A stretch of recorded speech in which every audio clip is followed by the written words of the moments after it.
Halo saudara, dari Arlington, Virginia, saya Helmi Yohanes dan tim VOA kembali hadir dengan serangkaian berita Amerika Serikat dalam segmen Sapa Dunia. Kasus harian COVID di Amerika Serikat turun hampir 90% sejak Januari dan kini mencapai rata-rata 28.000 kasus per hari, yakni yang terendah selama hampir setahun. Sementara di banyak tempat, kegiatan warga mulai kembali tampak normal. Pembukaan kembali kegiatan masyarakat tampak di berbagai tempat mulai dari pantai barat hingga pantai timur Amerika. Sejumlah pertandingan olahraga juga mulai kembali digelar dan ada tribun stadion yang disediakan khusus bagi penonton yang sudah divaksin. Menurut ahli penyakit menular Dr. Anthony Fauci, kondisi terburuk dari pandemi ini mungkin segera berlalu. Sementara Presiden Joe Biden menginginkan sedikitnya 70% warga dewasa Amerika mendapat setidaknya 1 dosis vaksin sebelum hari kemerdekaan 4 Juli. Beberapa negara bagian menawarkan insentif agar warga bersedia divaksin, dan Rhode Island menjadi negara bagian ke-8 yang 70% warga dewasanya telah mendapat sedikitnya 1 dosis vaksin. Rata-rata harian kasus baru COVID di Amerika sudah anjlok hampir 90% sejak awal Januari. Tapi pakar kesehatan memperingatkan Amerika masih perlu waktu. Ini terlihat dari jumlah warga yang mendapatkan vaksinasi lengkap baru mencapai sekitar 39% dari jumlah populasi. Sementara tingkat vaksinasi juga menurun dan Amerika kini memberikan rata-rata 1,8 juta dosis vaksin setiap hari, turun 12% lebih dari pekan lalu atau turun hampir 45% dari saat puncak. Saudara, kepolisian Los Angeles menyelidiki adanya serangan bernuansa antisemitisme terhadap pemilik restoran di kota itu. Data menunjukkan aksi kekerasan terhadap kelompok agama dan etnis minoritas semakin meningkat di Amerika Serikat. Demonstrasi sekelompok massa yang membawa bendera Palestina berubah jadi serangan fisik setelah massa mendesak untuk mencari tahu restoran mana saja yang pemiliknya berketurunan Yahudi. Those are scenes that make us think of the streets of Nazi Germany and occupied Europe during World War II.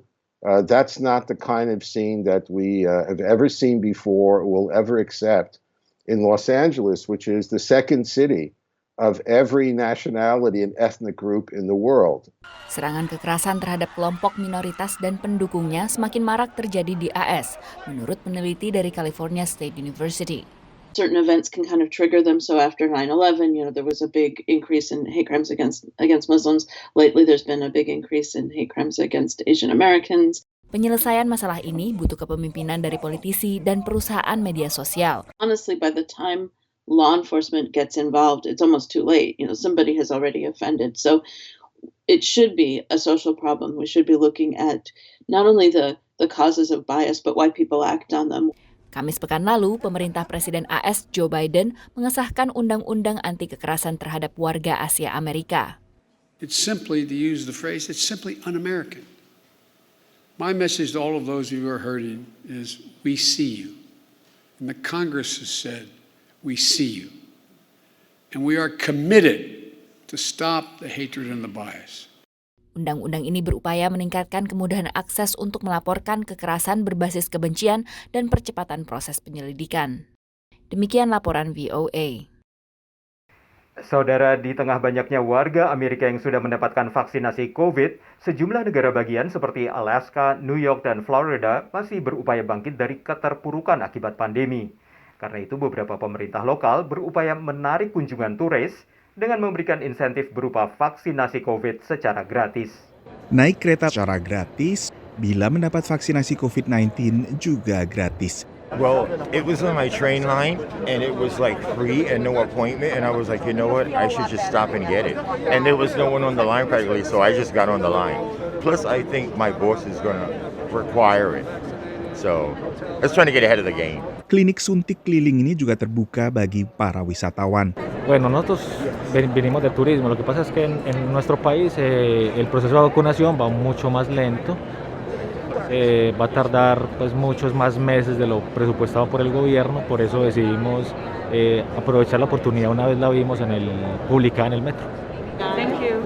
Vaksin yang digunakan adalah buatan Johnson & Johnson yang hanya perlu sekali suntik. Dengan demikian, turis bisa kembali ke kota atau negara asal tanpa khawatir bagaimana mendapat dosis kedua.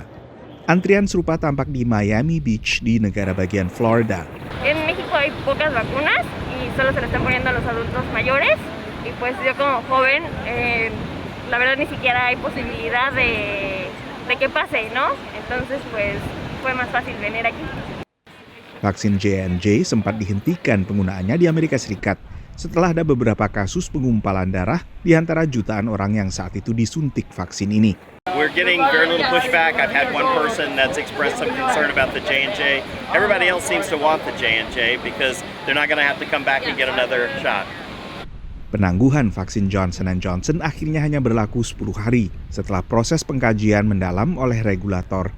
Demikian laporan tim VOA.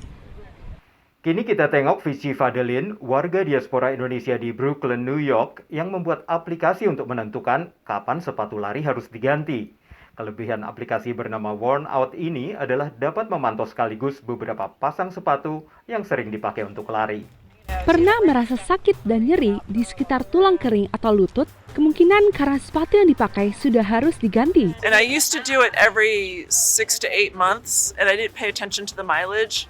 And then I started having injuries. One of the ways you can also tell when your footwear is wearing out is by like the aches and pains in your body. And what we're seeing a lot, especially this year with the pandemic, is we're seeing people are using their running shoes all day long. Pertanyaannya, berapa kilometerkah sepasang sepatu dapat dipakai berlari sebelum harus diganti? I think safely you go 300 to 400 miles for a pair of shoes. Sejumlah aplikasi lari memiliki fitur untuk memantau jarak pakai sepatu karena memang tak mudah juga memperkirakannya secara manual. Kekurangan inilah yang ingin diatasi Vici Fadelin, pelari maraton di Brooklyn, New York, melalui Worn Out, aplikasi yang dibuatnya khusus untuk memantau sepatu lari. Pada saat lari itu kita nggak usah pusing untuk masukin input berapa kilometer atau miles di sepatunya tersebut.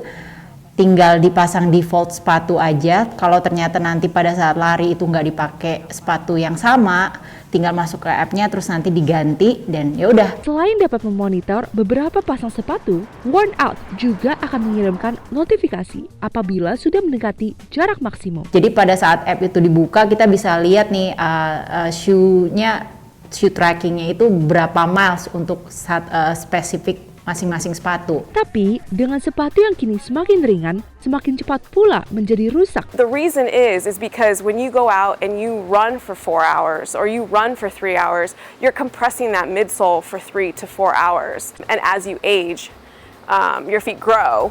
Dari Rockville, Maryland dan Brooklyn, New York, VOA. Saudara, kami akan kembali dengan Sapa Dunia Senin depan. Terima kasih atas perhatian Anda. Dari Arlington, Virginia, saya Helmi Yohanes dan tim VOA.